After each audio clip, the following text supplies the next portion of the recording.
Now that we've gotten good at working with loans and annuities, we're going to take a look at some special financial application problems.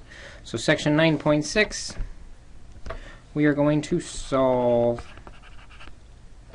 financial applications problems. We're going to take a look at 3 different types of problems that you could see. And we're going to do an example of each, basically using the formulas that we've already seen thus far. The first type of problem we're going to look at is trying to find the balance owed on a loan. So you've got a house payment, you've been paying on for 10 years, you want to know how much more do you owe on the loan. Well, for the balance owed, what we want to make sure we do is the exponent is going to represent the payments left. So for the NT part of our formula, part of our loan formula, that exponent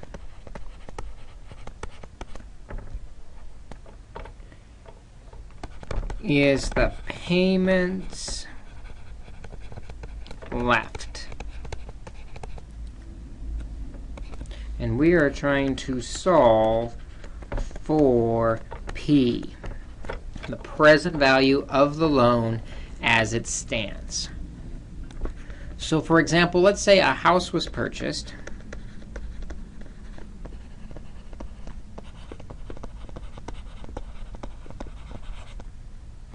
in 2000 at 6.8% interest rate. That was the prime interest rate in 2000.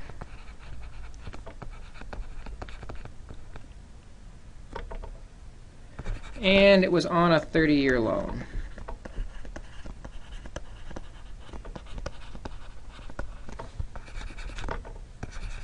Get rid of that. There it goes.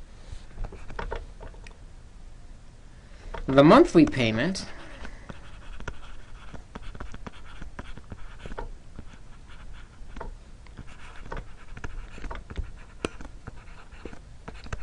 was $12.50.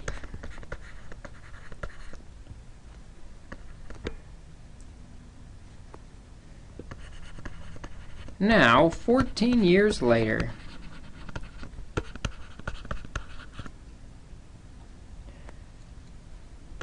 in 2014, she is going to pay it off.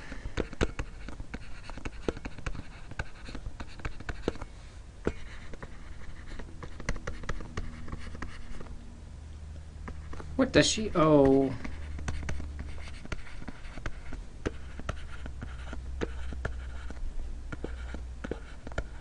On her house payment?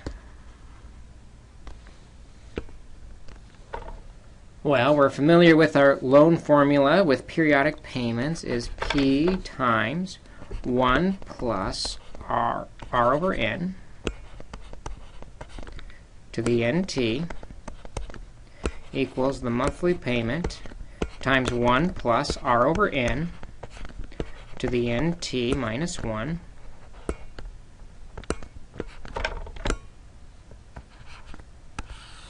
all over R over N.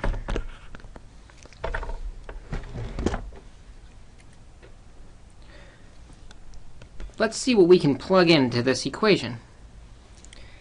The interest rate is 6.8%, so that's our R, 0.068.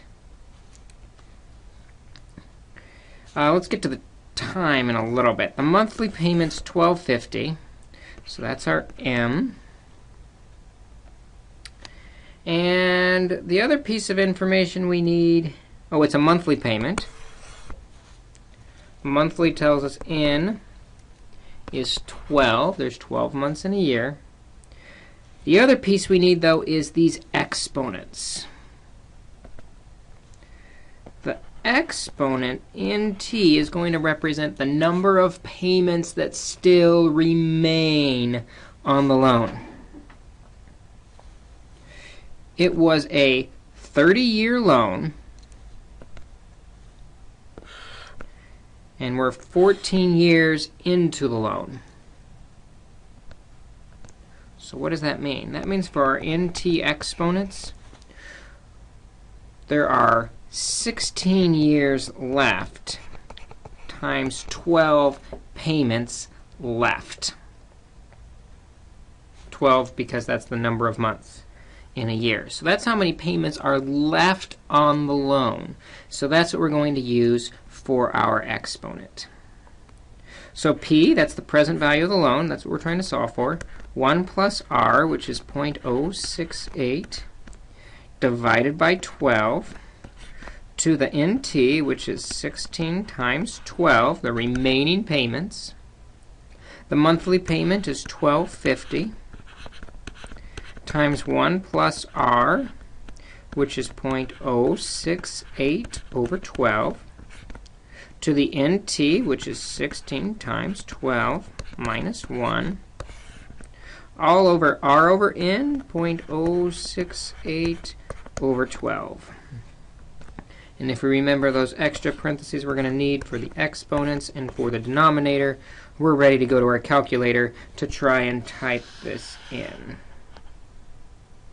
So, first I'm going to do the left side of the equation, which is parentheses 1 plus 0.068 divided by 12, close the parentheses. The exponent key and the exponent in parentheses is 16 times 12. And when we hit enter, we get 2.95922. 2.95922. I'm not going to be able to save this, so I want to make this real accurate. 9498. 9498P equals, and then we can plug the other side into this equation. Move our calculator over so I can see the problem. The other side is 1250, parentheses twice, 1 plus 0.068 divided by 12 raised to the parentheses 16 times 12 power out of the exponent minus 1, close the parentheses, divided by the denominators in parentheses 0.068 divided by 12, close the parentheses, and hit enter, and we get 432182. So 432182, and we're going to be able to grab that previous number in a second, so we don't need to get as accurate on that. Solving for P, divide by 2.959229498 on both sides.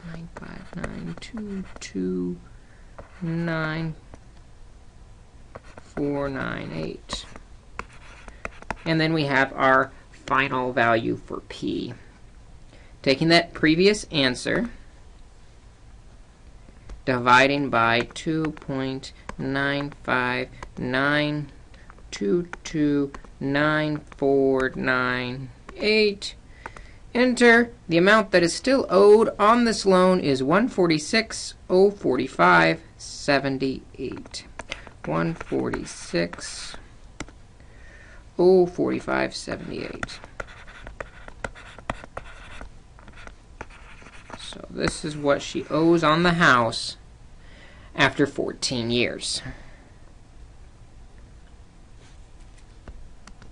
So that's our first special type of finance problem we're looking at today. To find the balance owed on a loan, the NT exponent is going to be the number of payments that are left on the loan. Be sure you're talking about the payments that remain, not the payments that have already been made. Now what's interesting about this is notice we did not know the original purchase price of the house. It actually doesn't matter what the original purchase price of the house was.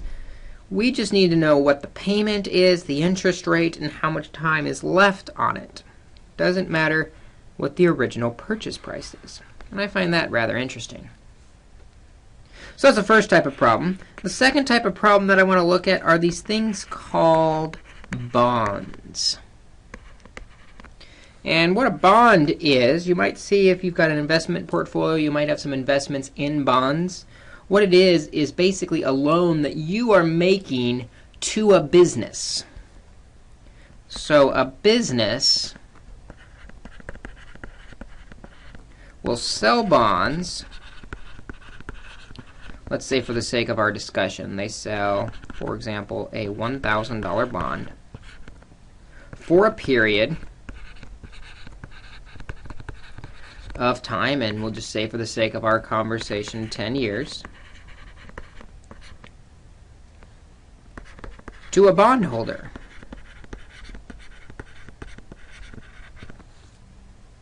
who is promised two things.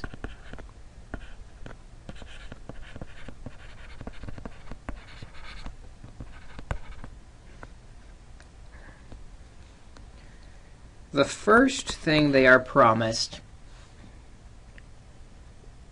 is that they will get their money back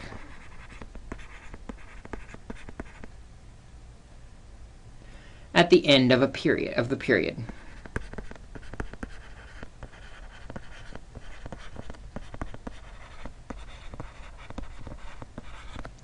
And they are also promised fixed interest. And usually that's semi-annually, every 6 months. That is paid to the bondholder.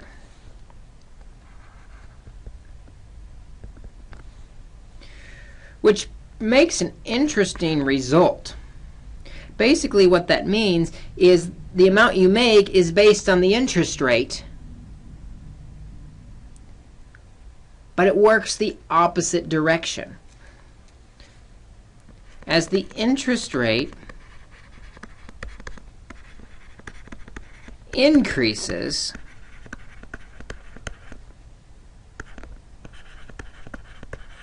bonds decrease.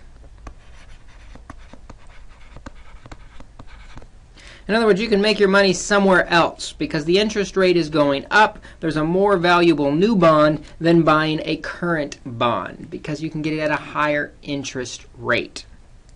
And so you might be very interested in how much your bond is worth. Well, the way we calculate the fair market value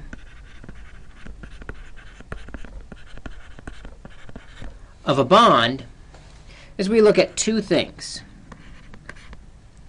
First, we look at the lump sum. We find the present value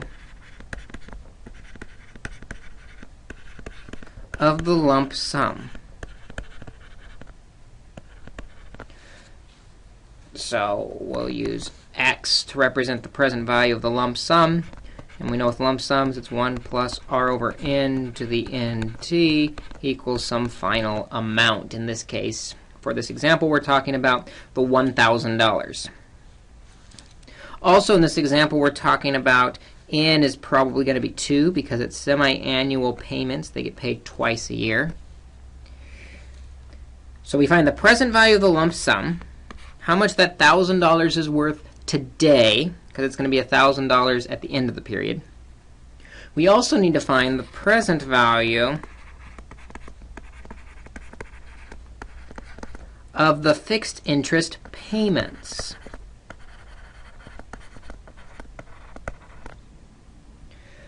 For that, it's going to be a loan. So we have y times 1 plus r over n to the nt equals the monthly payment times 1 plus r over n to the nt minus 1, running out of room, all over r over n. So there's two parts, the lump sum and the payments, present value of each. The fair market value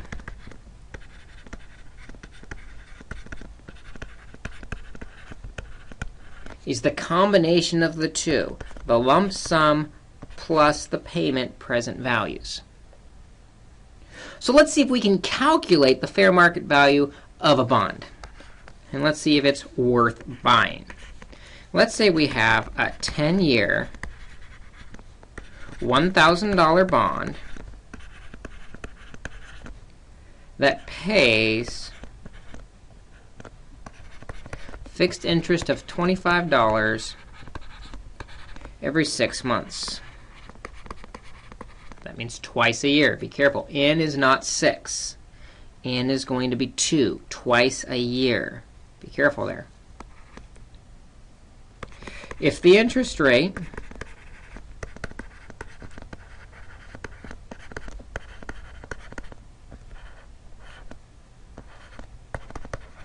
is 5%, we are going to find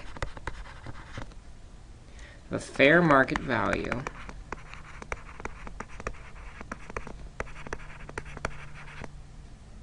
of the bond. So we have to do it in 3 steps.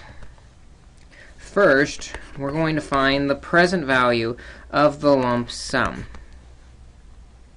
So the lump sum, present value we don't know, times 1 plus r, the interest rate, which is 5%, 0.05,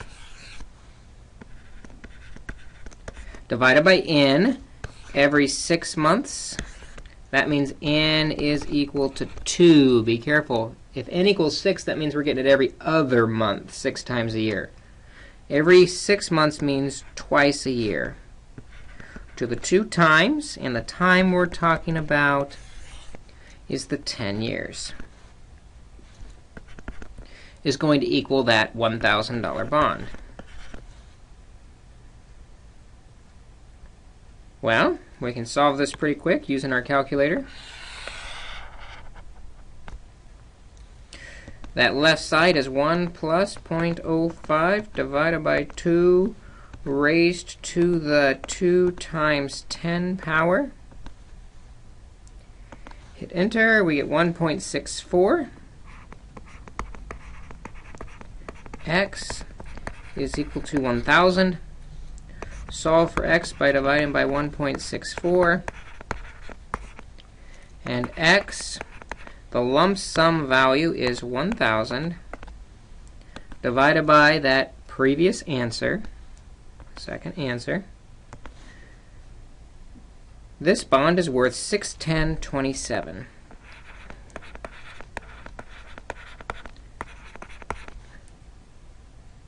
The lump sum is. But then we also have the present value of the payments. So let's see if we can do that. I'm running out of space. I'm going to take that equation off the screen, but we should recognize it. The present value of the payments times 1 plus 0.05 over 2 to the 2 times 10 equals the payments. That payment is 25 times 1 plus the rate, 0.05, divided by the number of compounds to the nt, 2 times 10 minus 1, all over 0.05 divided by 2. Now we already know this left part here because we just calculated it up above. That's about 1.64. And we'll still see it on our screen so we can copy it when we need the accuracy. The left side is the part we need to work with. The left side is 25 times 1 plus 0.05 divided by 2 raised to the 2 times 10 power, close the parentheses, out of the exponent, minus 1, close the parentheses, divide. Remember, the denominator has to be in parentheses, 0.05 divided by 2, close the parentheses, and we get this guy, 307.03. And so when we divide both sides by that 1.64, we get y is equal to, we're going to take this previous answer, divide by, and that 1.64 actually was this number up here at the top of the calculator, 1638616. I'm going to type that whole thing in just to make sure I'm very accurate. 1.63861644. That's equal to 187.37.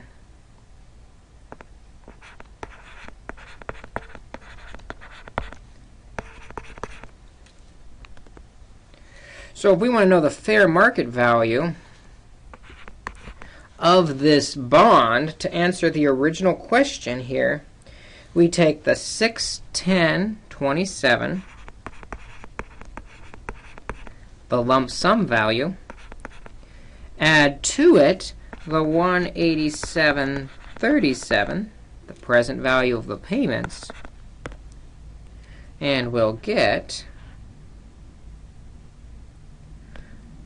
hanging off the side of the screen here, 610.27 plus 187.37, 797.64.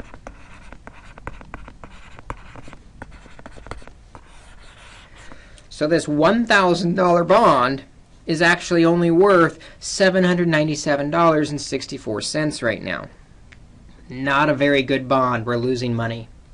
However, if the interest rates do decide to go up, we will find that this value will go down even more. If the interest rates decide to go down, this value will go up. If you want to see that happen in class, make sure you ask about it. But bonds, it's a three-step process to find the fair market value. First, we find the the present value of the lump sum, present value of the payments, and then add those two together to get the fair market value. One last thing I want to look at then today. I want to look at how we can make what is called an amortization schedule.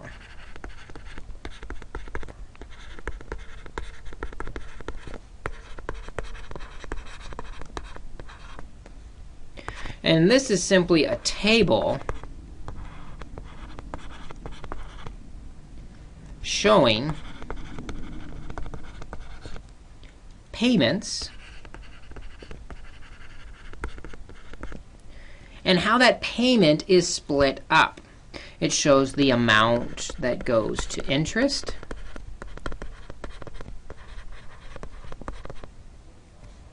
the amount,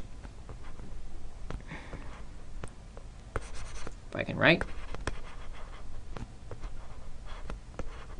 For some reason the letter M doesn't like me. The amount that goes to the debt,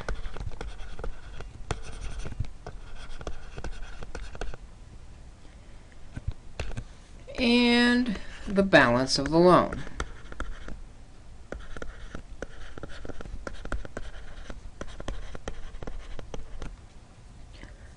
Now, normally with a full amortization schedule, say you're getting a home loan over 30 years with monthly payments, you've got 360 payments going towards this home loan. You are probably going to use a calculator to calculate this. Or, I'm sorry, maybe even like a spreadsheet software like Microsoft Excel. But it's important that you understand how that table is made and created. So we're going to do very simple cases that have very small amortization schedules. But the idea can easily be extended to a 30-year loan. Let's say we've got $400 borrowed for 5 months.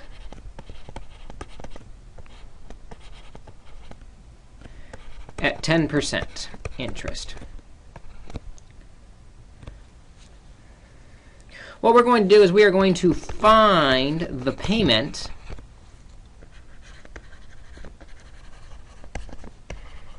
and make an amortization schedule.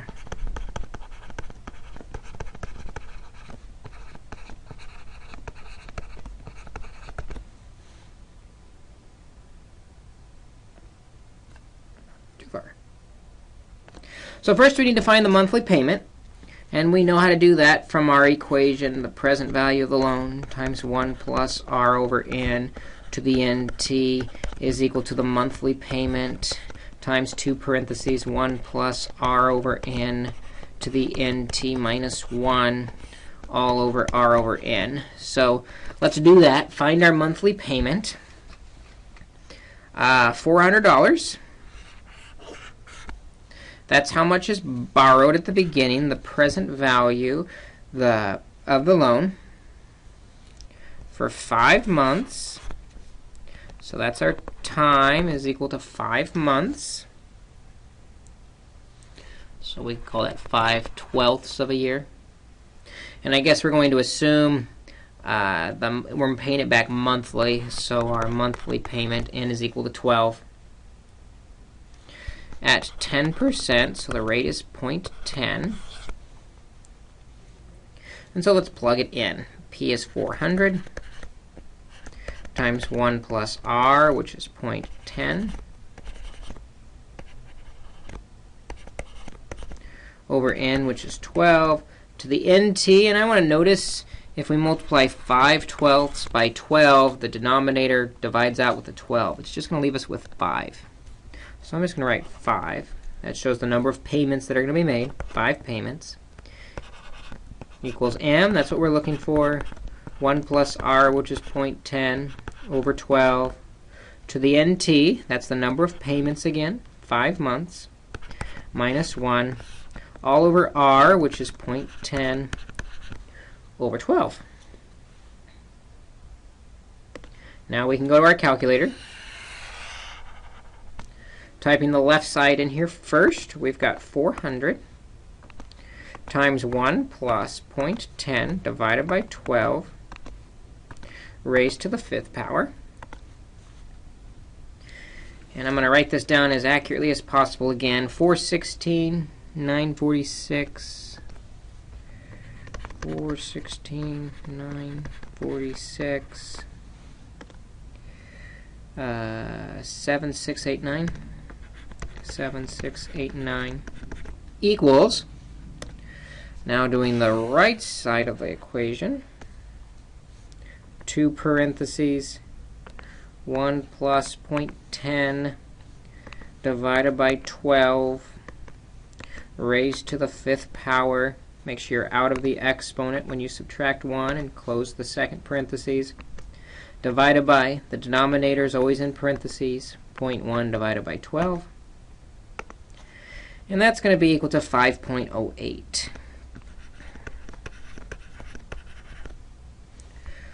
So to solve, we'll divide by 5.08, or that value. And we get m is equal to 416.9467689 divided by that previous number, second answer, right above us. And that gives us 82.01. So the monthly payment is 82.01. Now we're ready to make our amortization schedule. The amortization schedule is going to be a table where we're going to look at the month. That's going to go from 0 to 5. 0, 1, 2, 3, 4, 5. The payment that we're going to make. And that payment every month except the last one is going to be 82.01. That's what we just found.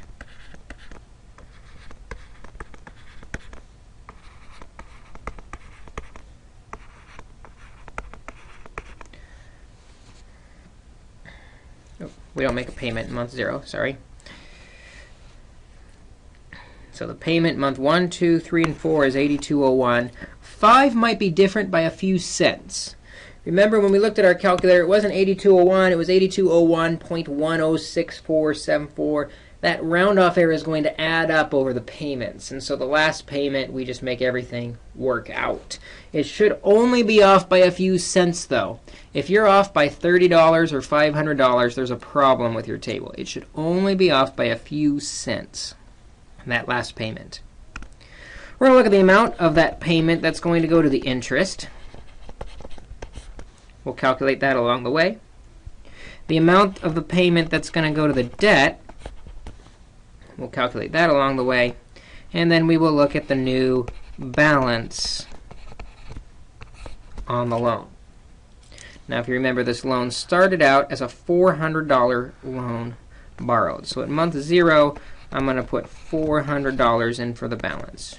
So far, no payments have been made. Now, the interest rate was what? 10%? So I might label that here. The interest rate is 10%. So that's 0.10 divided by 12, though, because it's split up by the monthly amount. So, let's see if I can figure out where to put this calculator. That's in the way. We'll get rid of it.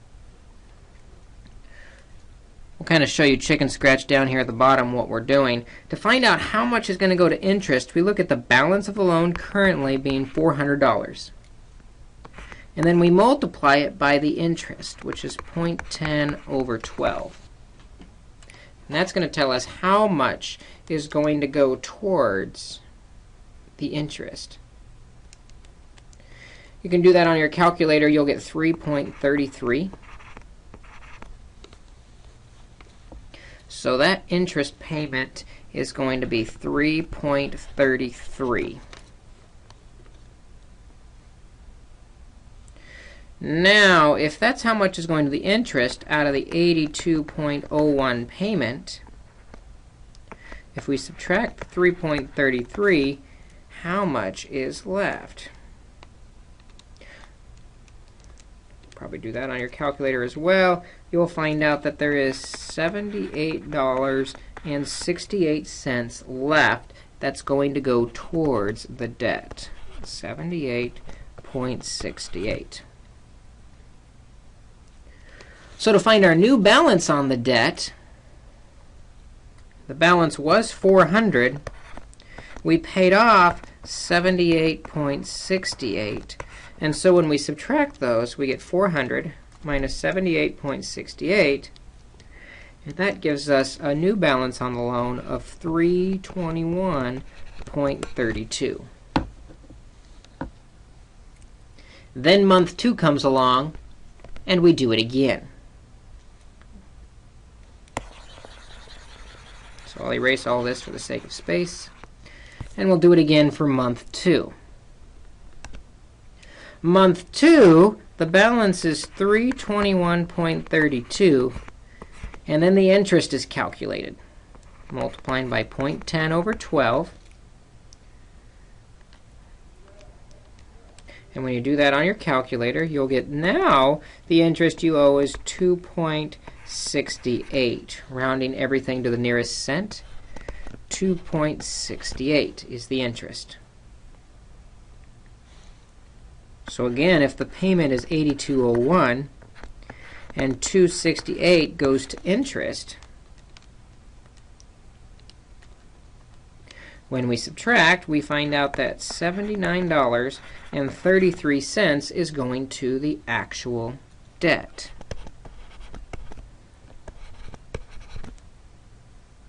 To find the new balance, we take the old balance of 321.32 and subtract how much went to the debt of 79.33.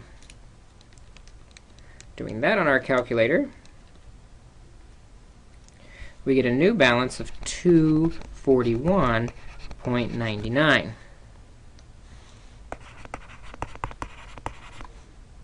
And then we get to do it again for month 3. This starts to become a very repetitive process. And if I can grab my eraser, erase all of this.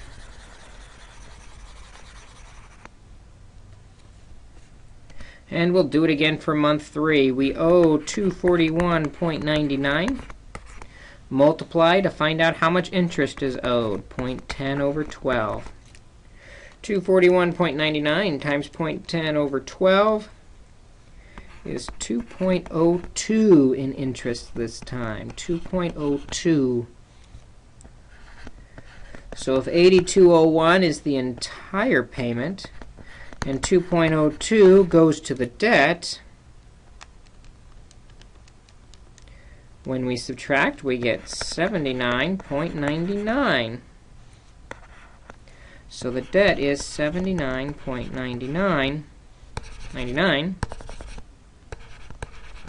So to find out our new balance, it was 241.99. We'll subtract off 79.99.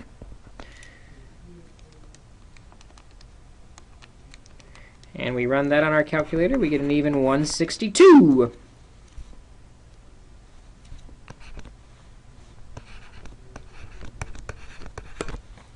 And then we get to do it again for month 4.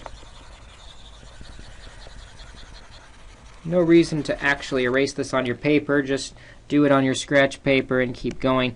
I just want to keep the table on the same screen as our work here. So we owe 162 even times the interest, which is 0.10 over 12 each month, which means the interest this time is 135.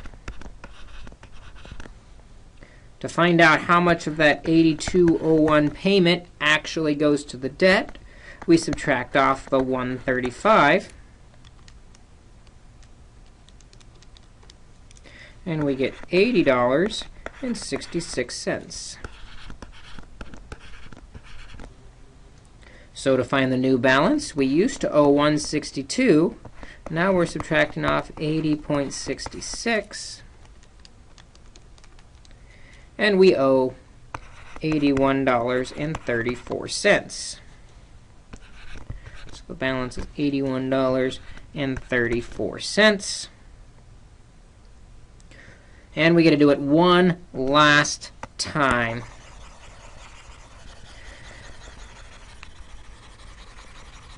For this last time, we're going to temporarily say, just for the sake of our discussion, we're going to pay 8201, and then we're going to have to adjust it a few pennies based on what the balance is. But for now, just for the sake of discussion, we owe 81.34. And a common mistake people make is they think that's my payoff amount. I'll pay $81.34. But what have we forgotten? The interest.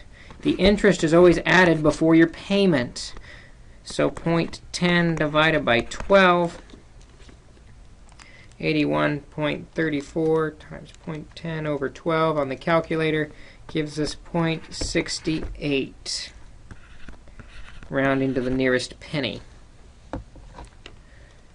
So, if 8201 is the payment, we subtract 0.68. Let's see how far off we are on our payment.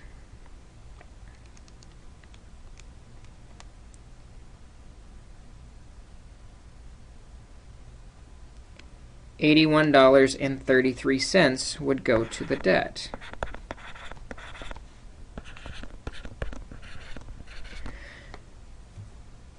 Now you might notice, how much did we owe? We owe $81.34. But we only paid $81.33. That's going to leave us short a penny. So we have to pay an extra penny on this last payment. So the actual payment is going to be $82.02.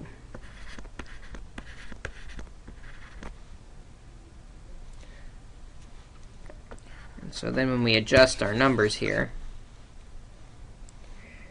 we end up with $81.34 going to the debt, and the final balance is 0. And so this then is our amortization schedule.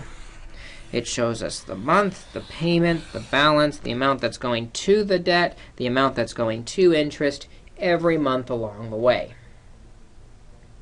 And then you could see how this process could be continued for a 30-year loan. It's just more of the same. You just have to do it 360 times. Fortunately, since we don't have spreadsheets and computers helping us, we're only going to do short-term loans when we make our amortization schedule. But kind of neat to see how it all comes together and the loan gets completely paid off. So we looked at 3 things today. We looked at these special financial application problems. We looked at how to calculate the balance owed on a loan by using the number of payments that are left for the exponent. We also looked at how we could calculate the fair market value of a bond using the present value of the lump sum plus the present value of the payments. And finally, we looked at how we could make an amortization schedule by calculating the interest each month and the amount that goes to the debt and the amount that goes to the interest to find our new final balance. Come to class with questions, and I'll look forward to discussing this further with you then.